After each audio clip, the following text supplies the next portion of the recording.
Hello friends, welcome. स्वागत है आपका अपने इस चैनल इग्नू गाइडेंस में। आज का जो वीडियो है BHDC 133 से ले लेते हैं और यूनिट 3 ब्लॉक 1 है और द्विवेदी युगीन हिंदी काव्य। इसके पहले हमने भारतेंदु युग देखा, अब यहाँ पे हम द्विवेदी युग देख लेते हैं। ठीक है, तो इसमें भी क्वेश्चन किस तरह के पूछे जाते हैं थोड़ा सा ये देख लेते हैं, तो इजिली से समझ में आ जाएगा। ठीक है, तो चलिए इसमें हम क्या देखेंगे, द्विवेदी युगीन पृष्ठभूमि थोड़ी सी देख लेंगे जैसे कि हमने भारतेंदु का देखा था। ठीक है ना, और इसमें से जो क्वेश्चन है यहाँ पे, तो हम थोड़ा सा देख लेंगे। क्योंकि महावीर प्रसाद द्विवेदी का भी दिया हुआ है, सॉरी, महावीर प्रसाद द्विवेदी का युगकर्ता की शक्ति और थोड़ी सीमाएं देख लेंगे, बिकॉज ये द्विवेदी युग का मतलब महावीर प्रसाद द्विवेदी ही है। ठीक है ना, और इसके जो प्रमुख कवि हैं हम इनको लेंगे। ठीक है ना, जो वेरी इंपॉर्टेंट है, मैथिली चरण गुप्त, अयोध्या सिंह उपाध्याय, हरिऔर राम नरेश त्रिपाठी, नाथूराम शर्मा और श्रेया शरण गुप्त। ठीक है ना, इन लोगों को देखेंगे। ठीक है, फिर इसमें देखते हैं और जो इम्पोर्टेंट लगेगा वो आगे हम लेते हुए चलेंगे। ठीक है, तो यहाँ पर थोड़ा सा देख लेते हैं, स्टार्टिंग कर देते हैं इनके उससे पृष्ठभूमि से स्टार्टिंग कर देते हैं कि आखिर क्यों द्विवेदी युग को आना पड़ा। ठीक है ना, किस वजह से आना पड़ा, क्यों नाम पड़ा। ठीक है, यहाँ पे जैसे हमने भारतेंदु का देखा था, जिस तरह से देखिए भारतेंदु के हमने पढ़ा था, उसी तरह से 19वीं शताब्दी का उत्तरार्ध हिंदी साहित्य में भारतेंदु युग के नाम से जाना जाने लगा था, यानी आधुनिक उसको काल कहा जाता था। इसी तरह से 20वीं शताब्दी के आरंभ के साथ साहित्य के इस धारा के विकास के नए मार्ग खुल गए, यानी कि 20वीं शताब्दी के आरंभ के साथ ही साहित्य के नए मार्ग खुल गए थे। और यहाँ पर जो नया मार्ग था, ठीक है ना, साहित्य के विकास के इस नए मोड़, नए मार्ग को द्विवेदी युग के नाम से जाना जाता है। तो आप ऐसे लिखेंगे कि 20वीं शताब्दी के आरंभ के साथ ही साहित्य की इस धारा के विकास के नए मार्ग खुल गए थे और जो ये नए मार्ग है इसका नाम द्विवेदी युग है। ठीक है ना, ओके। चलिए अब अच्छा, इसका जन्म कैसे हुआ, तो कुछ आलोचनात्मक यदि पूछता है तो कुछ विद्वान ये कहते हैं कि द्विवेदी का युग जन्म भारतीय युग की प्रतिक्रिया स्वरूप हुआ है, भारतेंदु युग की प्रतिक्रिया स्वरूप हुआ है। क्यों? क्योंकि भारतेंदु युग में स्वीकृत ब्रजभाषा, कविता, रीतिकालीन परंपराबद्धता और शिल्प योजना का द्विवेदी युग में खुलकर विरोध हुआ था। ठीक है ना, राइट। किंतु इस विरोध को प्रतिक्रिया मानने की बजाय भारतेंदु युग में सूत्रपात हुई और अंकुरित स्थितियों का सहज स्फुटन और विकास माना जाता है। तो इसे छोड़ दीजिए, यहाँ पर ले लेते हैं युगीन पृष्ठभूमि। Okay, right. अब देख, युगीन पृष्ठभूमि क्या था, तो युगीन पृष्ठभूमि यही है कि 1857 की क्रांति के बाद भारत में अंग्रेजों की राजनीतिक शासन व्यवस्था दृढ़ हो गई थी।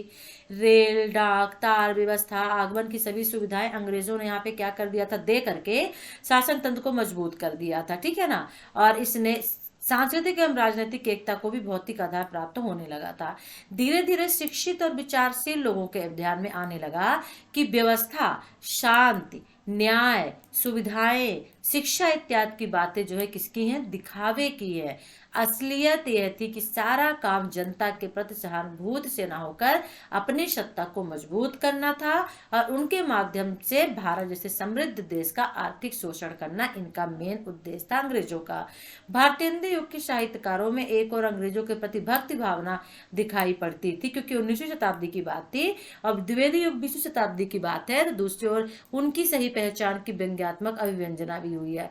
और जैसे जैसे भारतेंदु युग का साहित्यकार देश की व्यवस्था में स्थिति के प्रति सहज होने लगा, वैसे वैसे शासन के प्रति आदर, भक्ति, विश्वास जो है वो लोप होता है, यानी कम होने लगा, खत्म हो गया। लोप का मतलब खत्म हो गया। ठीक है ना, और उसकी जगह में राष्ट्रभक्ति, स्वतंत्रता, प्रेम, ये सभी चीजें जोर पकड़ने लगी और देशभक्ति राजभक्ति पर हावी हो गई। राजभक्ति मतलब अंग्रेजों का शासन, अंग्रेजों के प्रति भक्ति दिखाना, और देशभक्ति मतलब अपने देश के प्रति। वेरी इंपॉर्टेंट है। ठीक है ना, ओके।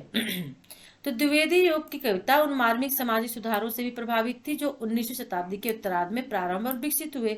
और 19वीं शताब्दी के आते आते धर्म जो है असंख्य जर्जर रूढ़ियों, विकृत परंपराओं आदि के आज से जो क्या है, कमजोर हो गया था। ठीक है ना, और यहाँ पर एक चीज और देखने को मिली थी, वो ये मिली थी कि कुछ सांस्कृतिक और सामाजिक आंदोलन भी हुए थे। ठीक है ना, जिससे व्यक्तियों की शक्ति को खोलने में या नवजागरण चेतना के काम आए। तो यहाँ पे द्विवेदी युग के काव्य की मानसिक पृष्ठभूमि भी भली बात समझने के लिए इसकी सामाजिक सांस्कृतिक नवजागरण की चेतना को विस्तार से समझना जरूरी है। तो भारतीय नवजागरण सबसे पहला चीज लिखेंगे द्विवेदी पृष्ठभूमि में, वही होगा जो आप उनमें लिख के आए थे, जो आप भारतेंदु में लिख के आए थे, वही चीज आपको यहाँ पर लिखनी होगी। ठीक है ना, राइट, वो वही चीजें आपको लिखनी होगी। ठीक है, ओके। अब थोड़ा सा लिख देंगे कि द्विवेदी युग में आकर स्वाधीनता आंदोलन अधिक शक्तिशाली हो गया था। और भारतीय राजनीति में, जब आप भारतेंदु हरिश्चंद्र का जो आपने याद किया ना, वही यहाँ द्विवेदी युग में लिख दीजिएगा। अब उसके बाद से लिखना शुरू करिएगा द्विवेदी युग का, कि द्विवेदी युग में आकर स्वाधीनता आंदोलन अधिक शक्तिशाली हो गया था और भारतीय राजनीति में नौरोजी, गोखले और तिलक युग था, जो पूरी चेतना ब्रिटिश साम्राज्यवाद और उपनिवेशवाद शक्तियों को देश से बाहर खदेड़ने के लिए संकल्पबद्ध थी, प्रतिज्ञाबद्ध थी। और पराधीनता के विरुद्ध विद्रोह इस स्वाधीनता आंदोलन की एक ऐसी पुकार थी जिसे 1905 के स्वदेशी आंदोलन के साथ देश की प्राचीन परंपराओं की पुनर्व्याख्या और नवीन मूल्य दृष्टि पैदा की। ठीक है, द्विवेदी युग के बारे में है। और ब्रज भाषा कविता की जो सामंतवादी रूढ़ी थी उसको पीछे कर दिया गया और खड़ी बोली में काव्य सृजन का मार्ग अपनाया गया। ब्रज भाषा के स्थान पर खड़ी बोली की स्वीकृत भाषा बन गई थी, ठीक है ना, और भाषा परिवर्तन नहीं थी। यानी कि ब्रज भाषा के स्थान पर खड़ी बोली स्वीकृत मात्र थी, भाषा परिवर्तन नहीं थी। यानी भाषा कोई परिवर्तित नहीं हुई, सिर्फ स्वीकृत मिल गई थी कि खड़ी बोली में लिख सकते हैं। अभी भी उस टाइम में लोग जो है ब्रज भाषा में लिखते थे, और बल्कि ये बदलती हुई मानसिकता का नया तेज था। नई संवेदना को पुरानी भाषा में व्यक्त करना अब संभव नहीं था, इसलिए गद्य और पद्य दोनों क्षेत्रों में खड़ी बोली की प्रतिष्ठा हुई। और आचार्य शुक्ल ने इस काल को हिंदी काव्य की नई धारा नाम इसलिए दिया कि इस काल की कविता जागरण, सुधार के आंदोलन, क्रांतियों और विद्रोहों की सशक्त अभिव्यक्ति का माध्यम बनी थी। किनकी? यहाँ पर इस काल की कविता जागरण, सुधार, आंदोलन, क्रांति और जो विद्रोह थे उनकी अभिव्यक्ति का माध्यम बनी थी। और साथ साथ में किसान मजदूरों के आंदोलन इस काल में उठे और दादा भाई नौरोजी तथा तिलक की विचारधाराओं से दिशा मिली थी। ठीक है ना। तो जो भारतीयता की तलाश में राम और कृष्ण, शिवाजी आदि को मनाकर नए यहाँ पे रूप प्रस्तुत किए जाते थे, कविताएं रची जाती थी और नारी जागरण संबंधी आंदोलन की सीधी प्रतिध्वनि प्री प्रवास, मिलन, यशोधर, साकेत जैसे काव्यों में सुनाई दी थी।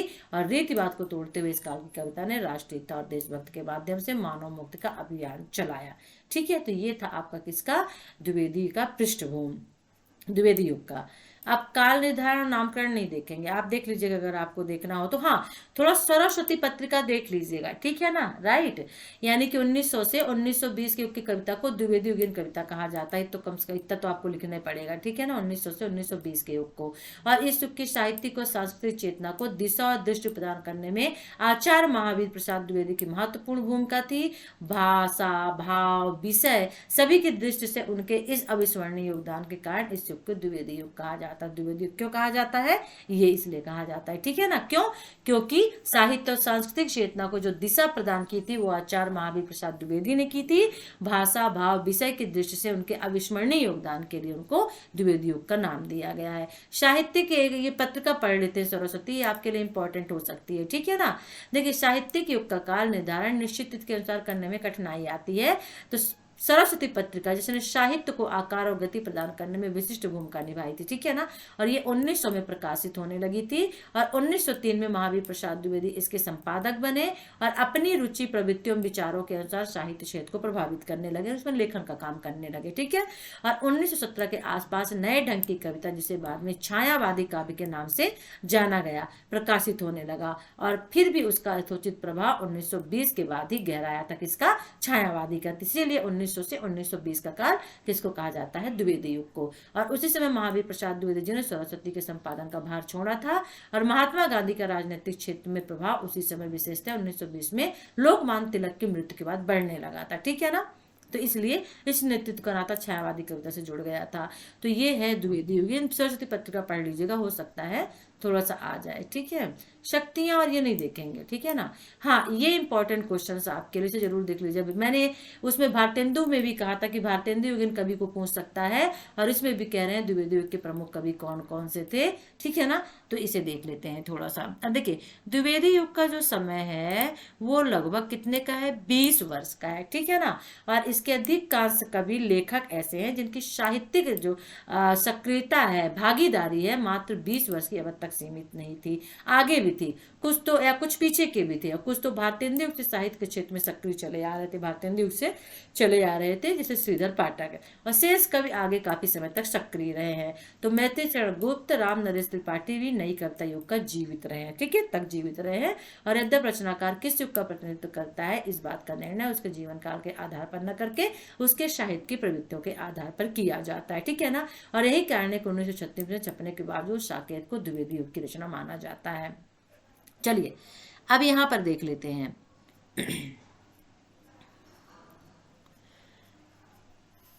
अब साहित्यिक प्रवृत्तियों के निर्माण में आचार्य महावीर प्रसाद द्विवेदी ने महत्वपूर्ण भूमिका निभाई थी, इसलिए उनको युग निर्माता भी कहा जाता है, ठीक है ना। और कवियों के उनके दिशा निर्देश के अनुसार में ही काव्य रचना की थी। जो थे उनके टाइम में कवि थे जिन्होंने महावीर द्विवेदी युग में जिनका नाम था, सब वो उनके दिशा निर्देश के अनुसार ही काव्य रचना करते थे। लेकिन यहाँ पर एक बात थोड़ा सा ध्यान देने योग्य है कि इस युग का एक रचनाकार उसके अनुशासन में काव्य सृजन नहीं कर रहा था, एक ऐसा रचना, ठीक है ना। इस युग का यह बात ध्यान देने होगी कि इस युग का हर एक रचनाकार उनके अनुशासन में काव्य सृजन नहीं कर रहा था, हर एक नहीं कर रहा था, कुछ लोग कर रहे थे। कुछ ही ऐसे कवि थे जो द्विवेदी मंडल की काव्य भूमि से बाहर रहकर कविता लिख रहे थे, ठीक है ना। और इस तरह इस युग की दो स्पष्ट धाराएं दिखती हैं, एक अनुशासन की धारा दिखती है, स्वच्छंदता की धारा, ठीक है। और दोनों इन धाराओं को कवियों को क्रमशः द्विवेदी मंडल के कवि और द्विवेदी मंडल से बाहर के कवि कहा जाता है। मतलब ये कि जब द्विवेदी युग का सूत्रपात हुआ, क्योंकि द्विवेदी युग को युग निर्माता कहा जाता है, तो उस वक्त जो कवि इस मंडल में थे द्विवेदी युग में, वो जो थे द्विवेदी जो भी बोलते थे उसके हिसाब से कविताएं रचना किया करते थे। लेकिन इस युग में कुछ और भी ऐसे कवि थे जो उनके अनुशासन में नहीं थे, बाहर रहकर, उस मंडल से बाहर रहकर कविताएं लिखा करते थे, ठीक है ना। तो इनको दो भागों में बांट दिया, दो धाराओं में। एक द्विवेदी मंडल के कवि होगा जो द्विवेदी युगीन में थे, और दूसरे उनसे बाहर के मंडल कहा जाता है। तो द्विवेदी मंडल के कवियों में मैथिली चरण गुप्त, हरिऔध, सिया राम शरण गुप्त और रामचरित उपाध्याय आते हैं, ठीक है ना।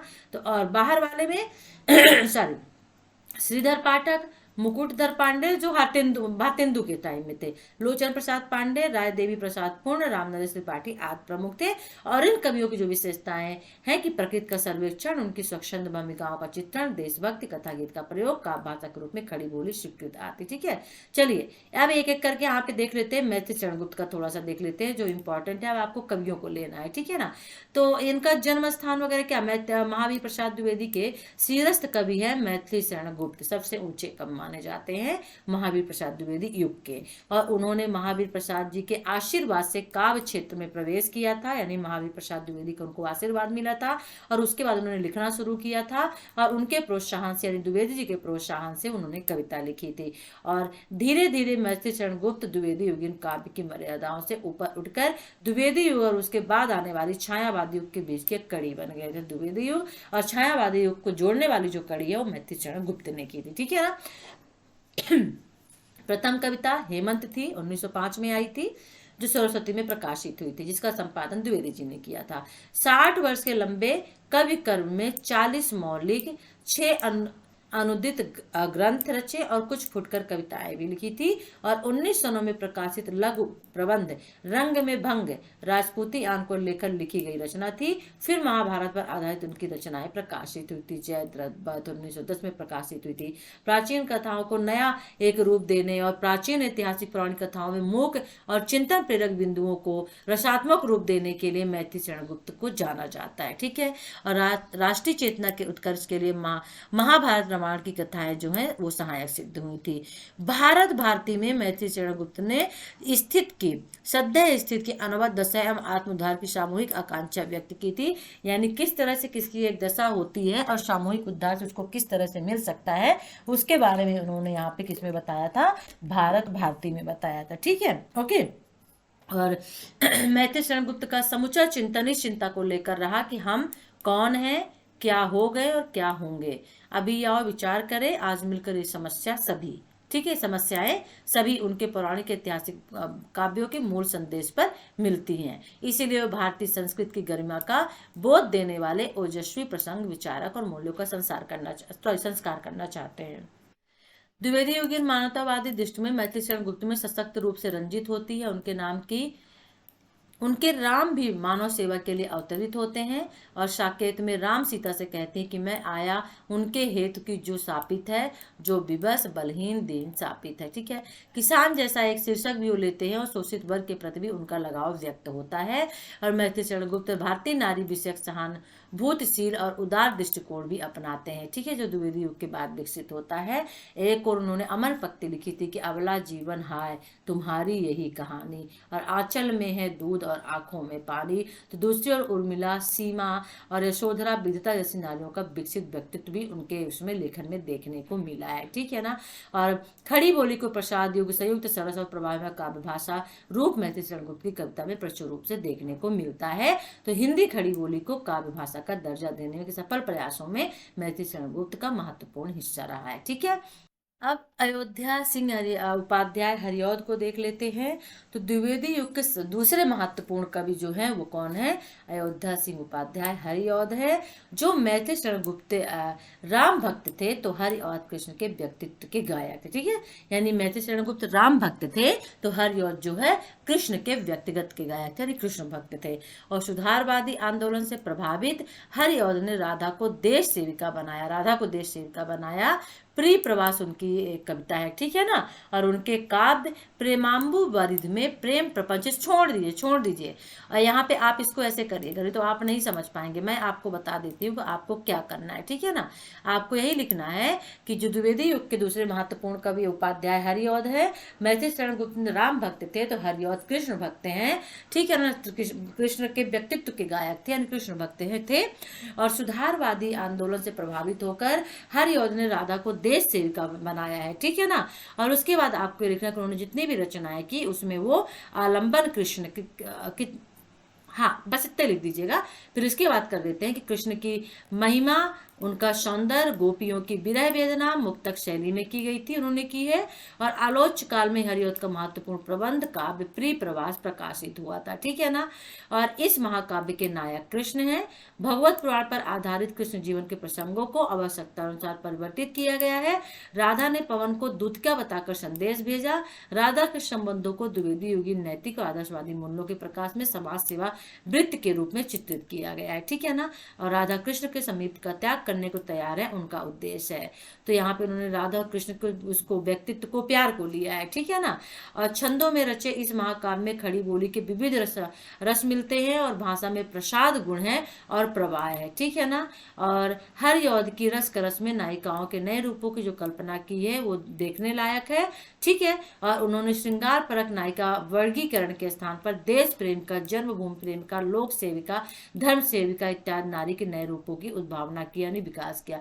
यानी परंपरागत जो एक नायिका वर्णन श्रृंगार परक मिलता था, उन्होंने श्रृंगार परक नायिका को न लिख करके देश प्रेम का, जन्मभूमि प्रेम का, लोक सेविका, धर्म सेविका के नाम से नारी को नया रूप दिया है। ठीक है ना। तो ये इनका हो गया। अब देख लेते, बस 4-4 लाइनें ले लीजिए, 4-4 5-5 मेन लाइनें लिख लीजिए, थोड़ा एक्सप्लेन कर दीजिएगा, बढ़ा दीजिएगा। राम नरेश त्रिपाठी, तो त्रिपाठी जी द्विवेदी युग में स्वच्छंदवादी धारा के प्रमुख कवि हैं। उन्होंने काव्य रचना की शुरुआत ब्रजभाषा में की। खड़ी बोली में लिखी हुई पहली कविता जन्मभूमि भारत में छपी थी।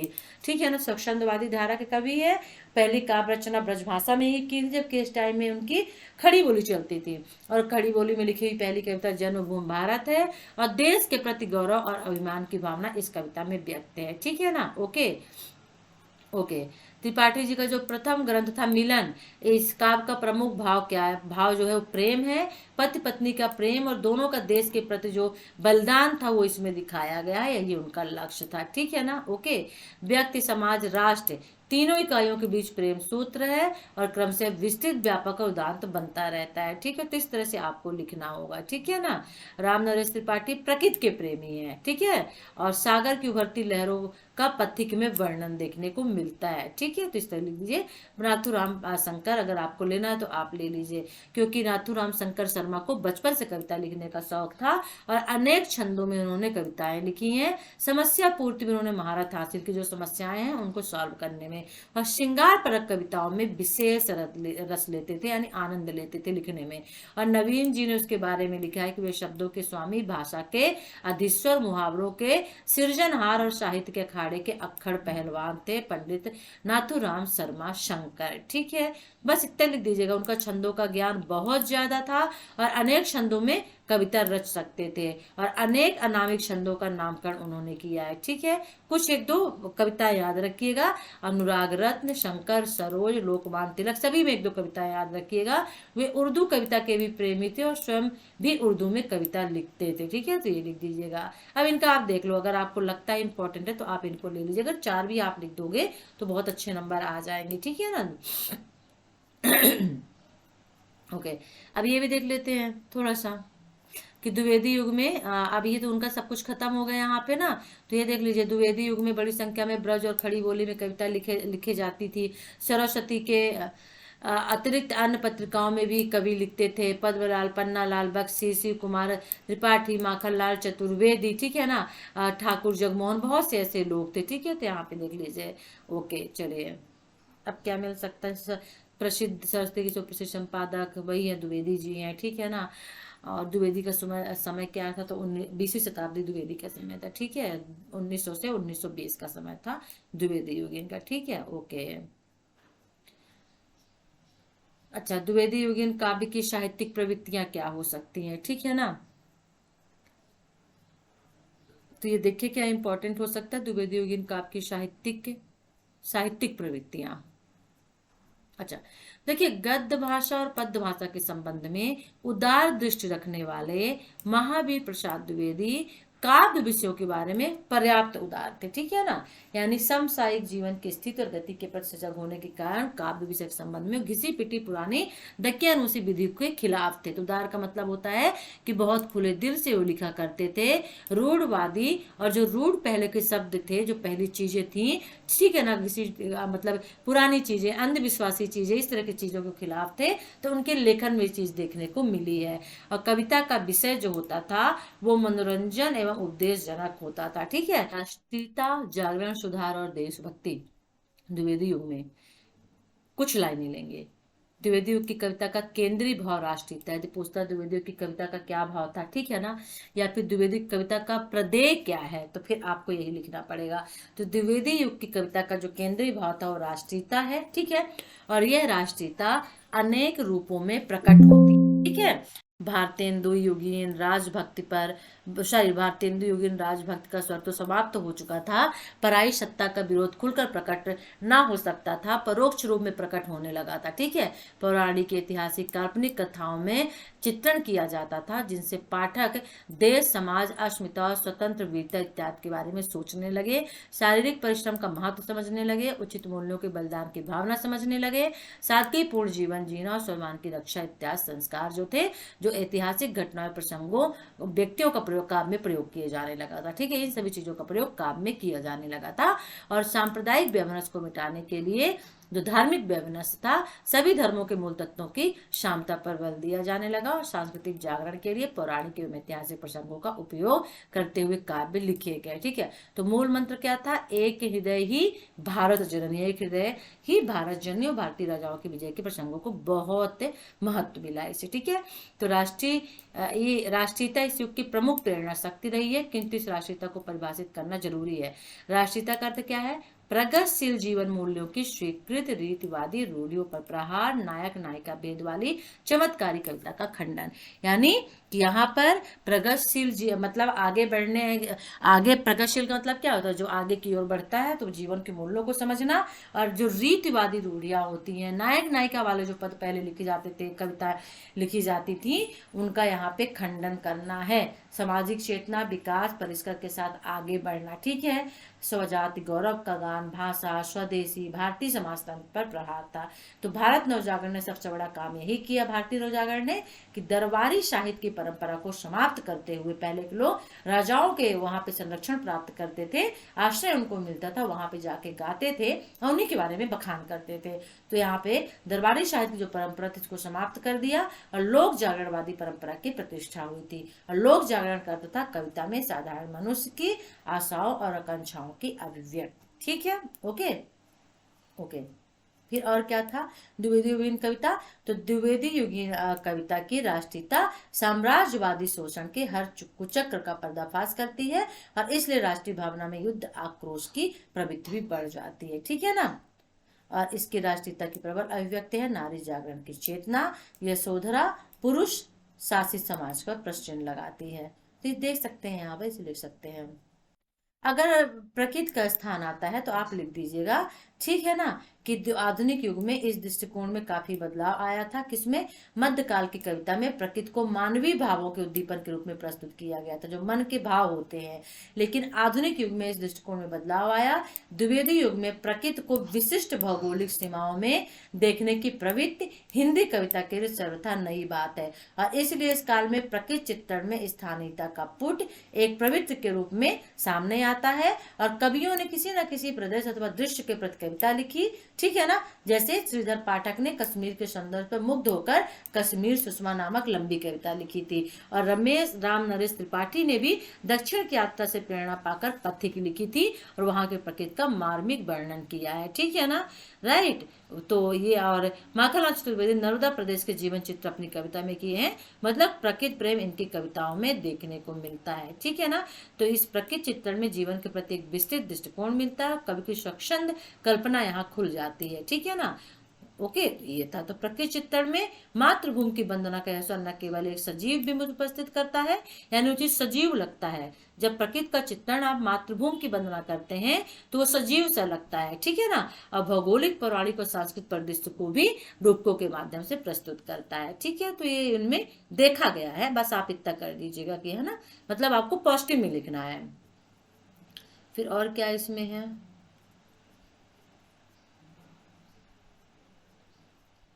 ओके, प्रवृत्ति अगर पूछ लेगा तो इतिवृत्तात्मकता, ठीक है ना। यहाँ पे क्या दिया नहीं, इतिवृत्तात्मकता, यानी इतिवृत्तात्मकता का अर्थ है स्थूल पदार्थ चेतना, जिसे आचार्य शुक्ल ने अंग्रेजी में मैटर ऑफ फैटनेस का समानार्थन बताया है, और इस युग के अधिकांश कवियों ने अपनी राग दृष्टि को बद स्थित के बोधगम पक्षों तक ही सीमित रखा था, ठीक है। ओके, अब क्या इसमें है, कुछ है क्या? बस इसमें आप इनके कवि का याद कर लीजिए कि इनके कवि कौन कौन से हैं इस युग के, ठीक है ना, राइट। अगर इसमें काव्य रूपों की विविधता आता है, अभिव्यंजना शिल्प की आता है, तो आप यहाँ पे लिख सकते हैं कि इस युग में प्रबंध काव्यों मतलब प्रबंध काव्यों के 3 रूप मिलते हैं। पहला महाकाव्य मिलता है, दूसरा खंड काव्य मिलता है, तीसरा लघु पद्य काव्य मिलता है, ठीक है ना।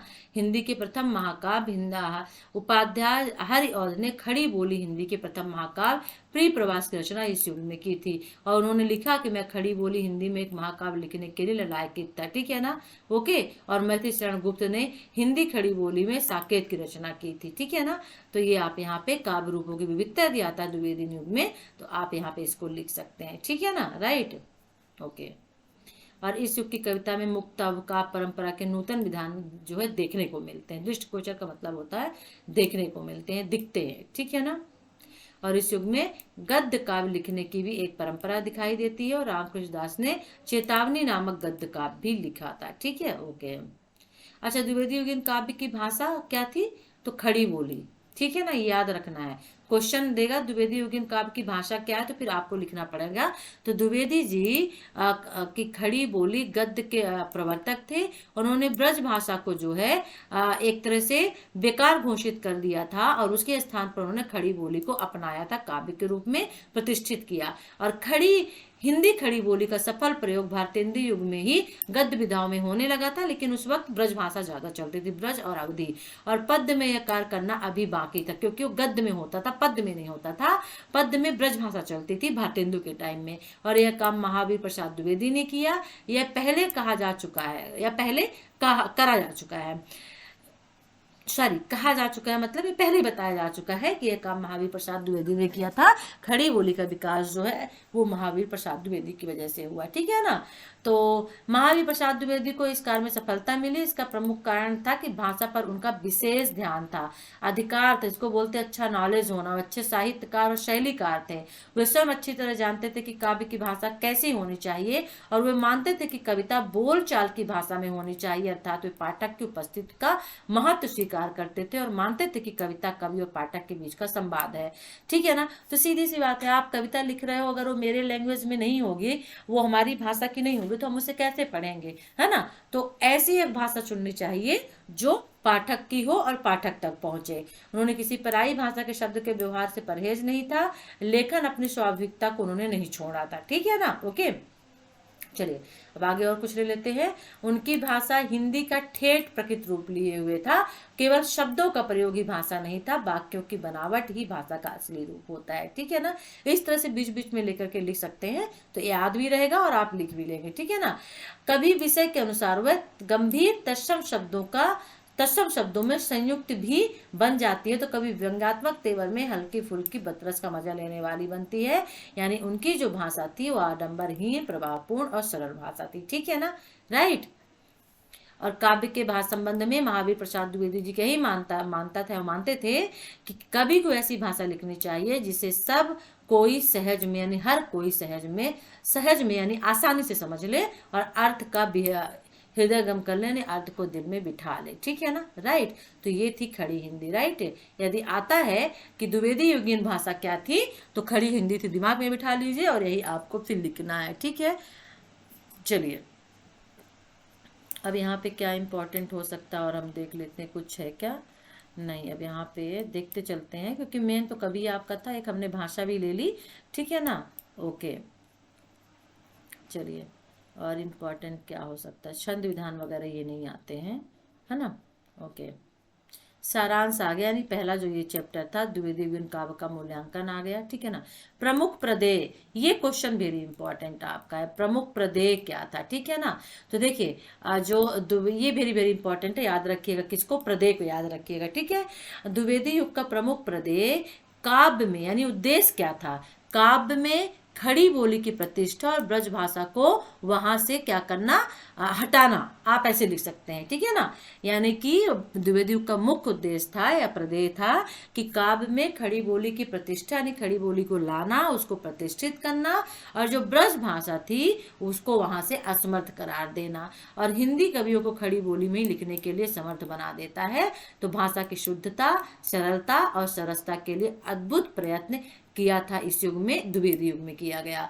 कविता में भावों, विचारों अर्थात काव्य वस्तु की समकालीन राजनीतिक एवं सांस्कृतिक जीवन से जोड़ने वाले महत्वपूर्ण कार्य इसमें किए गए थे और विषयों का विस्तार भी प्रचुर मात्रा में हुआ।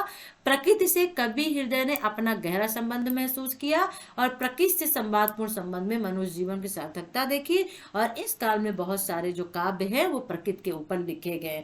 तो राष्ट्रीयता द्विवेदी युगीन कविता का प्रमुख भाव था। अब क्या भाव था, तो राष्ट्रीयता था। ठीक है ना। क्या था, राष्ट्रीयता मेन भाव था। यदि क्वेश्चन आता है कि द्विवेदी युगीन कविता का भाव क्या था, तो राष्ट्रीयता था। द्विवेदी युगीन काव्य की भाषा कौन सी थी, तो खड़ी बोली थी। याद रखिएगा, भाव भाषा अलग है।